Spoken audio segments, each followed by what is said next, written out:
जनक जी ने जानकी जी को जाते देखा। जनक जी विरक्त महापुरुष हैं, बैरागी हैं, राग से परे हैं। राग और अनुराग दोनों सीमाओं को जब पार कर लिए तब बैराग में पहुंचे हैं। लेकिन आज जब जनक जी ने जानकी जी को जाते देखा ना, अपना सारा धैर्य खो दिया और दौड़कर किशोरी मैया को हृदय से लगाकर और महाराज जनक बहुत रोए आज। और याद रखिएगा, यहां पर जनक जी इसलिए नहीं रो रहे हैं कि सीता जी जा रही हैं। जिस दिन सीता मैया ने अपने बाएं हाथ से शिव जी के धनुष को उठा लिया था, लेपन कर रही थी ना मां भैया, लेपन कर रही थी, तो शिव जी के धनुष को सीता जी ने बाएं हाथ से उठाया और नीचे धरती पर लेपन किया। जब जनक जी महाराज देखे कि मेरी बेटी ने बाएं हाथ से शिव के पिनाक को उठा लिया, तो महाराज जन्म समझ गए कि मेरी सीता कोई साधारण कन्या नहीं है, ये मेरे जीवन की शक्ति है और यही मेरे जीवन की भक्ति है, ये भक्ति है मेरी। और महाराज उसी दिन समझ गए, यदि मेरे घर में भक्ति ने जन्म ले लिया है तो भक्ति का वर्ण करने के लिए भगवान अवश्य एक दिन आएंगे यहां पर। बिना भगवान को छोड़कर कोई भक्ति को प्राप्त नहीं कर सकता। और यदि भक्ति ने धनुष को उठाया है तो भगवान भी धनुष को उठाकर प्रतंचा चढ़ाएंगे। इसलिए महाराज ने पिनाक को केंद्र में रखा कि भगवान को छोड़कर दूसरा कोई कर ही नहीं सकता, और जो उठाएगा वो भगवान होगा, उसी से मैं भक्ति का विवाह करूंगा। महाराज इसलिए रो रहे हैं कि जिस भक्ति ने जनक जी को भगवान का दर्शन कराया था, आज जनक जी के जीवन से वो भक्ति निकल के जा रही है। महाराज इसलिए रो रहे हैं, बहुत रोए महाराज। सचिवों ने खूब समझाया, सुंदर 4 पालकियों को मंगाकर बेटियों को उपदेश देकर महाराज ने पालकी में बिठाया है।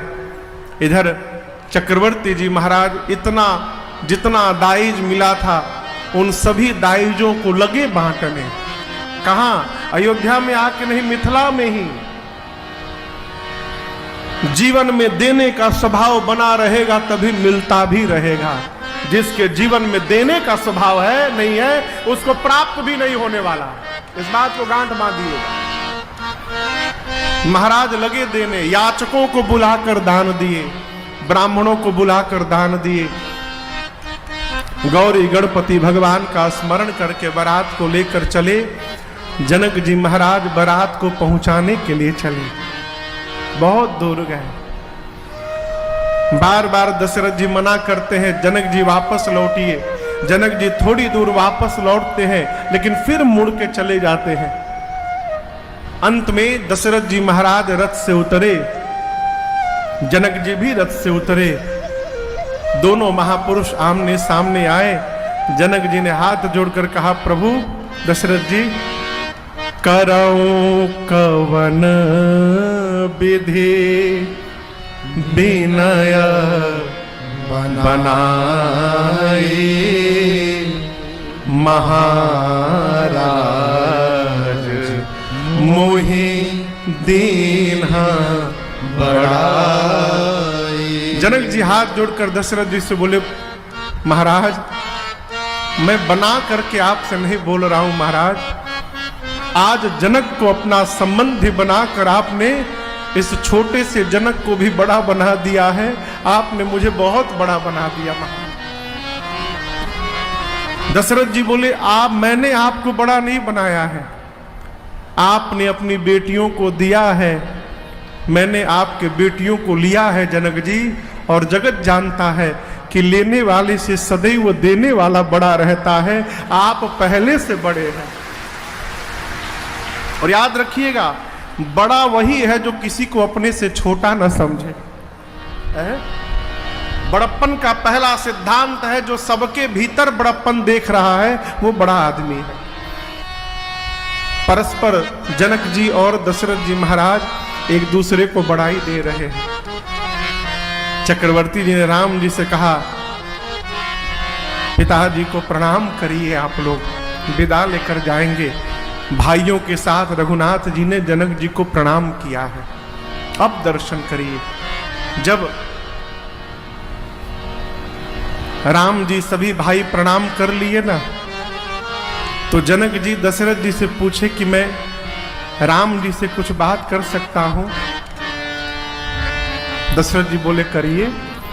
अब जनक जी महाराज राम जी के आगे हाथ जोड़ के खड़े हो गए ऐसे। राम जी बोले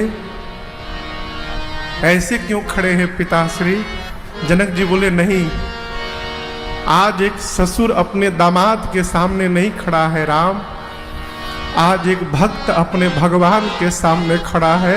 आप भगवान हैं, मैं भक्त बनकर आपके सामने खड़ा हूं और आपसे कुछ मांगना चाहता हूं। प्रभु आप क्या देंगे मुझे? रघुनाथ जी बोले यदि भगवान मान के बोल रहे हैं तो कहिए क्या चाहिए। तो जनक जी ने कहा प्रभु एक ही वरदान दीजिए, आज के बाद मेरा मन आपके श्री चरणों को छोड़कर संसार में कहीं न भटके। प्रभु मेरा मन दिन रात आपके चरणों में ही लगा रहे, इसके अलावा हमें आपसे दूसरा कुछ नहीं चाहिए। राम जी ने जनक जी को ये वरदान दिया। बारात को लेकर श्री चक्रवर्ती जी महाराज अयोध्या आए। माताओं ने भव्य स्वागत किया है।